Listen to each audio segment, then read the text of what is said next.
নমস্কার বন্ধুরা, পৃষার রান্নাঘরে আপনাদের স্বাগত জানিয়ে আজকে করব বড়ি দিয়ে ধনেপাতা দিয়ে লাউ ঘন্ট।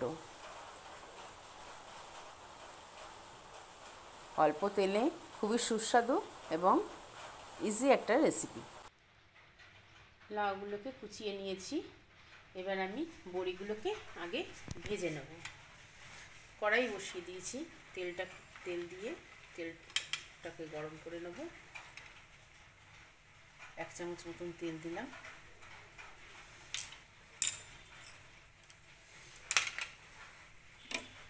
তেলটা গরম হয়ে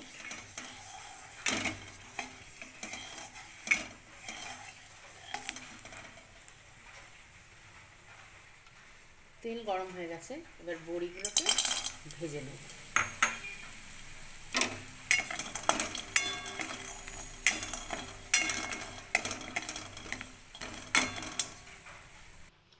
বড়িগুলো ভাজা হয়ে গেছে, এবার এগুলোকে নামিয়ে নেব।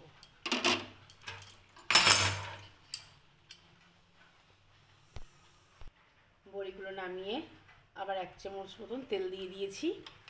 এবারে এর মধ্যে একটা তেজপাতা আমরা ছিঁড়ে দিয়ে দেবো, আর 2টো শুকনো লঙ্কা ফোড়নে দিয়ে দেবো।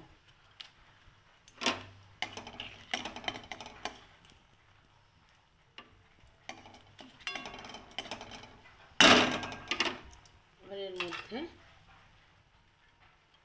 1 চামচ মতন জিরে দিয়ে দেবো। জিরেটা যেই চড়বড় করে উঠবে এবং একটু ভাজা হয়ে যাবে 4-5 সেকেন্ডে, যে একটু গন্ধ বেরোবে সুন্দর, তখনই আমরা লাউটাকে দিয়ে দেবো।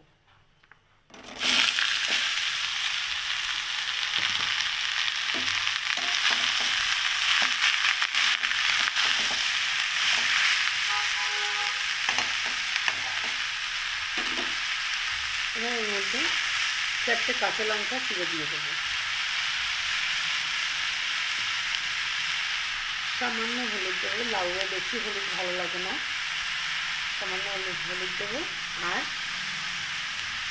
পরিমাণ মতন এবং অল্প করেই দেবো লবণ, কেননা লাউটা তো কমে যাবে, এতটা লাউ থাকবে না, জল বেরিয়ে লাউটা পরিমাণে অনেকটাই কমে যাবে।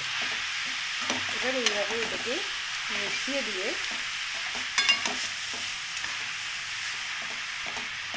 খুবই সিম্পল রান্না, কোনো মশলা ছাড়া, একদম কোনো মশলা ছাড়া রান্নাটা, কিন্তু খুবই সুস্বাদু। এবার এটাকে আমরা ঢেকে দেবো, 5 মিনিটের জন্য ঢেকে রেখে দেবো।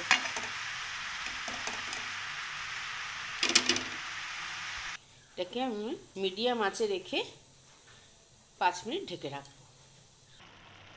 5 মিনিট হয়ে গেছে, লাউটা একদম নরম হয়ে গেছে এবং এর মধ্যে থেকে জলও বেরিয়ে এসছে। এই জলেই লাউটা সিদ্ধ হয়ে যাবে। এর মধ্যে এখন আমি বড়িগুলোকে দিয়ে দেবো।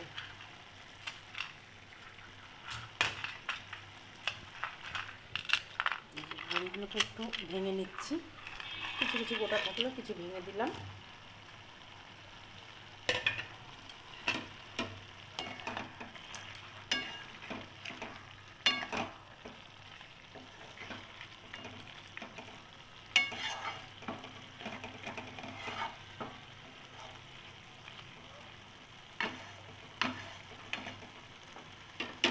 এবার এটাকে আরও 2-3 মিনিট ঢেকে রাখবো।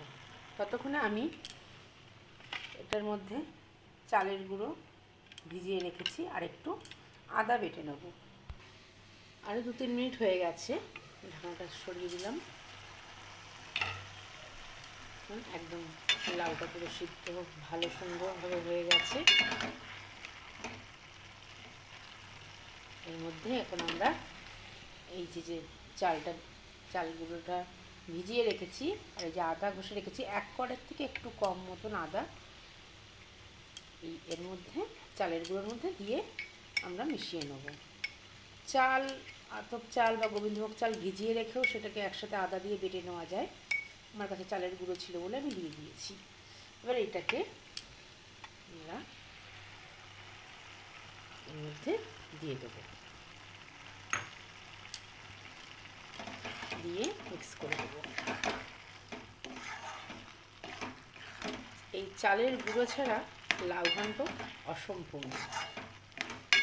আরও দুটো জিনিস আছে এর মধ্যে দিতে হবে, যেটা ছাড়া লাউ ঘন্ট সম্পূর্ণই অসম্পূর্ণ। তখন যেহেতু লবণটা একটু কম দিয়েছিলাম, তাই আমার কাছে একটু লবণটা কম লাগলো, তাই সামান্য আর একটু লবণ দিয়ে দিলাম। আপনারা একটু টেস্ট করে দেখে নেবেন, যেহেতু প্রথমত লাউটা যেহেতু অনেকটা দেখা যায় দেওয়া হয় কম, তাই আরেকটু দেওয়া হয়। এবার একটু 1 চামচ মতন, 1 থেকে 1 চামচ মতন চিনি দিয়ে দিলাম। এটা কিন্তু খুব বেশি মিষ্টি হবে না, বেশ লবণ চিনি একটু ঝাল দিয়ে মানে ব্যালেন্সটা ভালো হবে, একটা আলাদাই একটু সুন্দর টেস্ট হয়। যেহেতু লাউ তো লাউয়ের মধ্যে আরও নিরামিষ, এর মধ্যে একটুখানি চিনি না দিলে ভালো লাগে না, চিনিটা দিলে ভালো লাগে। যারা চিনি ভালোবাসেন না তারা দেবেন না। এবার লাস্ট ফাইনাল ধনে পাতাটা আর চিনিটা, এই দুটো জিনিস না দিলে লাউ ঘন্ট অসম্পূর্ণ থাকে যায়।